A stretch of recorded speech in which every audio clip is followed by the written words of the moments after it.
प्रणाम। देखिए, आप लोगों की बहुत डिमांड थी और बहुत समय से थी, मेरी ही गलती, मुझे वक्त नहीं मिल पाता था कि गुरुजी जो भी ग्रह आसमान में बदलते हैं, राशि परिवर्तन होता है, नक्षत्र परिवर्तन होता है, उसका राशियों पर क्या प्रभाव पड़ता है, ये आप हमें रेगुलर बता दिया करिए ताकि हम उस महीने में कुछ सावधानियां या जो भी उपाय करने कर सकें। और आप लोगों की बहुत डिमांड आ रही है कि मासिक फलादेश राशियों का भी पढ़ना शुरू करिए, बताना शुरू करिए।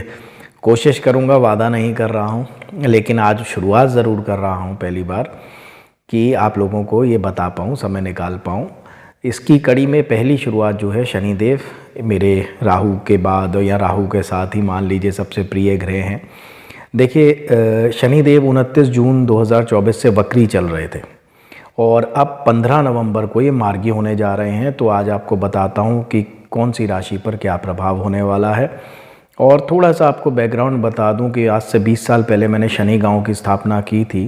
उत्तर भारत का सबसे बड़ा शनि मंदिर है और वहाँ मैंने अक्सर शनि के प्रभाव वाले लोगों से ही बातचीत की, उनकी पत्रियाँ देखी इतने 20 सालों में। तो मुझे थोड़ा सा पता है, दुनिया कुछ भी कहे, पर मैं अपनी प्रैक्टिस पे बात कर रहा हूँ आपको, कि मैंने वक्री ग्रह कोई बहुत शुभ फल देते देखे नहीं हैं। आप नाम से समझ लीजिए, वक्री, उल्टा चलना।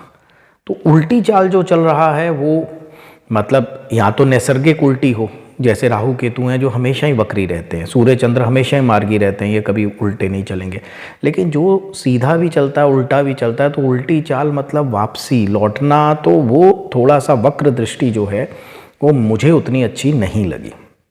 खैर, तो मेरे हिसाब से तो सभी राशियों को कुछ ना कुछ शुभ फल मिलेगा, पर किसके किस भाव में है, कैसे है, वो मैं आपको आज एक्सप्लेन करता हूँ। तो सबसे पहले हम लेंगे मेष राशि। देखिए, मेष राशि के जो शनि हैं वो 11वें भाव में अभी वक्री थे, अब मार्गी होंगे। आपकी इनकम में जो भी अड़चन आ रही थी, राइट, आय या लाभ का भाव है, लाभ नहीं हो रहा था, स्लो हो गई थी चीज़ें, इनकम स्लो हो गई थी, वो अब पहले से बेहतर होगी 15 नवंबर से, और थोड़ी तेज भी होगी एज़ कम्पेयर टू अभी जो जून से चल रही थी। और बेसिकली कोई ऐसा सच उपाय की ज़रूरत नहीं है, उपाय की ज़रूरत सिर्फ 5 राशियों को मेनली है, वो मैं बता दूंगा। ठीक है, अब बात करते हैं सेकंड राशि वृष राशि के। देखिए, वृष राशि के लिए भी बहुत अच्छा है। दशम भाव के शनि जो हैं वो मार्गी होने जा रहे हैं। 10वां घर है कारोबार का, तो आपका कारोबार अब विस्तार लेगा, बढ़ेगा, ये तय है। और वृष राशि के काफ़ी अच्छे दोस्त भी हैं, तो और अच्छा प्रभाव देंगे। कारोबार से जुड़ी दिक्कतें जो हैं वो कम हो जाएंगी, डिलेज कम हो जाएंगे, और कारोबार वृद्धि की संभावना बनेगी। अब बात करते हैं तीसरी राशि यानी कि मिथुन राशि की।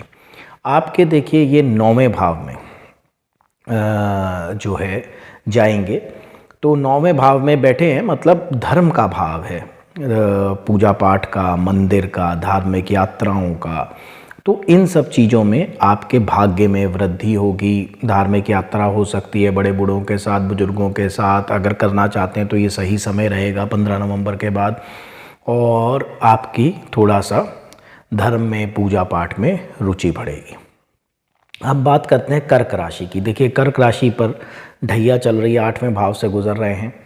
8वां भाव पेरेंटल प्रॉपर्टीज़ से भी रिलेटेड होता है, तो जिन लोगों का वैसा कुछ चल रहा होगा तो उनकी प्रबल संभावना है। और मैं एक चीज़ आपको बता देता हूँ कि मार्च में 29 मार्च को आपकी ढैया ख़त्म हो रही है।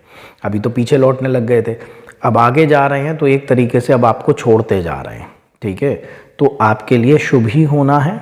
वहाँ पर थोड़ा सा ड्रिंक एंड ड्राइव से बचना है, बाकी कोई ऐसा परहेज नहीं है। हाँ, आपको शनि का दान अवश्य करना है, या तेल चढ़ा दीजिए, थोड़ा कुत्तों को रोटी खिला दीजिए। ये दान अब मैं हर राशि के लिए नहीं बताऊंगा, सिर्फ शनि का दान बोलूँगा, तो आप समझ जाइएगा कि ये दान है। अब बात करते हैं सिंह राशि की। देखिए, सिंह राशि के 7वें घर में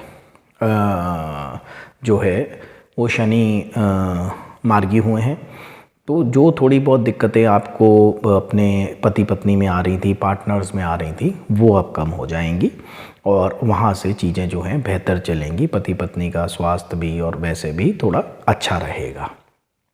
अब बात करते हैं कन्या राशि की।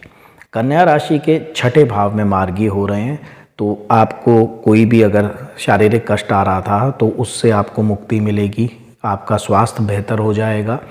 जो लोगों को शत्रु ज़्यादा परेशान कर रहे थे अब उनके भी जो है राहत मिलेगी, शत्रुओं का ध्यान कहीं और लग जाएगा और थोड़ा सा शत्रुहंता योग बनेगा। और अब बात करते हैं तुला राशि की। तुला राशि को जो लोग स्टूडेंट्स हैं उनकी पढ़ाई में ठीक ठाक होगा, कोई भी अड़चन आ रही थी तो डिले हो रहे थे तो वो हटेगा, ठीक है। जो लोग अफेयर्स में हैं उनके अफेयर में जो दिक्कत आ रही थी वो ठीक होगी। और जो माँ बाप हैं वो संतान के प्रति जो चिंता थी वो आपकी कम हो जाएगी, तो उस तरीके से अच्छा है। वृश्चिक राशि, देखिए आपकी भी ढैया ख़त्म होने का योग आ रहा है मार्च में, तो और ये ख़त्म होने की तरफ बढ़ रहे हैं तो आपके लिए शुभ ही होगा। प्रॉपर्टी संबंधित कोई भी केस वो बेहतर हो जाएंगे, आपकी मदर से संबंधित कोई चिंता होगी वो बेहतर हो जाएगी, आपके पब्लिक रिलेशंस हाउस आपके सुख में जो है वो वृद्धि करेंगे, तो ये वृश्चिक राशि के लिए है। शनि का दान आपने भी करना है और तेल वगैरह चढ़ाना है, वो ज़रूरी है ढैया वालों के लिए। और अब बात करते हैं धनु राशि की। देखिए जो भी काम आप अपने पराक्रम की वजह से, आलस की वजह से टल रहे थे, पराक्रम में थोड़ी कमी हो गई थी, मेहनत में थोड़ी कमी हो गई थी, थोड़ा आलस आया था, अब हट जाएगा और आप 15 नवंबर के बाद अपने मेहनत का फल महसूस करेंगे कि हाँ आना शुरू हो गया। जो काम मेरे इतने टाइम से रुके हुए थे, मैं सोचता रहता था कि करूँगा करूँगा करूँगा, लेकिन प्रोक्रेस्टिनेशंस होती थी, डिलेज होते थे, वो अब आपके ठीक होने लग जाएंगे। अब बात करते हैं मकर राशि की। देखिए मकर राशि की 7.5 ख़त्म होने वाली है, 6 महीने रह गए, इनके लिए बहुत शुभ समय है। जो भी मतलब आपको मैं बताऊं कि धन का जो समस्या थी, जुड़ नहीं रहा था, बैंक बैलेंस नहीं बढ़ रहा था, वो अब बढ़ेगा। कुटुंब में किसी से अनबन थी, ख़ानदान में किसी से अनबन थी, परिवार में किसी से अनबन थी, वो दूर होंगी, तो कुटुंब में मतलब पॉजिटिविटी रहेगी और धन में भी आपके पॉजिटिविटी रहेगी। और मार्च के बाद तो आपका काफ़ी बेहतर शनिदेव करके ही जाएंगे। शनि का दान आपको भी करना है। और अब बात करते हैं कुंभ। कुंभ राशि में ही ये विराजमान थे, यानी कि एक तरह से सिर में विराजमान थे, वक्री हो गए थे, तो जो मेंटल टेंशन्स, कन्फ्यूजन, दुविधाएं, डिलेज थे, वो सब अब जो है आपके बेहतर हो जाएंगे। आपके सर से एक बोझ सा उतरेगा, आपके सर में एक हल्कापन महसूस होगा, आपकी सोच में एक हल्कापन महसूस होगा, मतलब कि जो इंटेंस बहुत चल रही थी वो थोड़ी हल्की हो जाएगी और पहले से आप अपना मस्तिष्क जो है वो हल्का महसूस करेंगे। अब बात करते हैं मीन राशि की। मीन राशि की ये है कि खर्चे थोड़े से बढ़ गए होंगे, व्यर्थ के, शायद हारी बीमारी में भी थोड़े से खर्चे हो रहे होंगे, वो अब कम होंगे, ठीक है। दान आपने कुंभ मीन दोनों ने करना है और थोड़ा सा मतलब जो है आपको राहत मिलेगी खर्चों में, स्वास्थ्य में।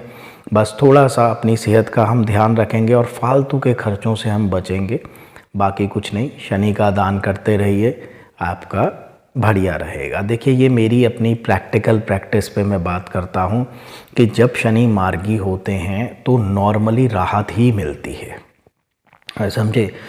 आप ज़्यादा कंफ्यूज मत होइएगा, बहुत ज़्यादा जब आप लोग जाते हैं ज्योतिष में तो कन्फ्यूजन पैदा होता है, और फिर जब आप मेरे से कंसल्टेंसी लेते हैं उसमें मेरा आधा समय तो आपके कन्फ्यूजन दूर करने में चला जाता है। सो ज़्यादा नॉलेज भी डेंजरस है, तो इसलिए आराम से, मतलब सिर्फ हमें ये जानना है कि किस मौसम में हमने क्या बदलाव करना है, क्या खाना है, क्या पहनना है। ऐसे ही किस ग्रह दशा में हमने अपने में क्या चेंजेस करने हैं, क्या उपाय थोड़े बहुत करने हैं और क्या पूजा पाठ करनी है, बस उतना सा। तो कोई ऐसा सच एक रेगुलर प्रोसेस है, कुछ ऐसा घबराने जैसी चीज़ नहीं है। और संसार के लिए बाकी भी शुभ होने ही जा रहा है शनि जी के मार्गी होने से, तो ये एक शुभ संदेश है सभी राशियों के लिए। किसके किस से रिलेशन में है वो मैंने आप लोगों को बता दिया। कोशिश करूँगा अगले महीने से मासिक जो फलादेश है राशि का वो मैं दे पाऊँ। बाकी आप किसी भी सब्जेक्ट पे अगर सुनना चाहते हैं तो मुझे बता दिया करिए कमेंट्स में कि गुरुजी इस पर बोलिए, तो मैं उसकी जो भी आपकी दुविधाएं हैं, कई लोग नगों के बारे में बहुत कंफ्यूज रहते हैं, तो फिर मुझे बताना पड़ता है बार बार। तो मेरी वीडियो है नगों पर, एक रत्नों पर, तो वो देख लीजिएगा, आपके सारे मिसकंसेप्शंस जो हैं वो दूर हो जाएंगे। आज के लिए इतना ही। बहुत बहुत धन्यवाद, बहुत बहुत आशीर्वाद। खुश रहिए, स्वस्थ रहिए, मस्त रहिए, हंसते रहिए। प्रणाम।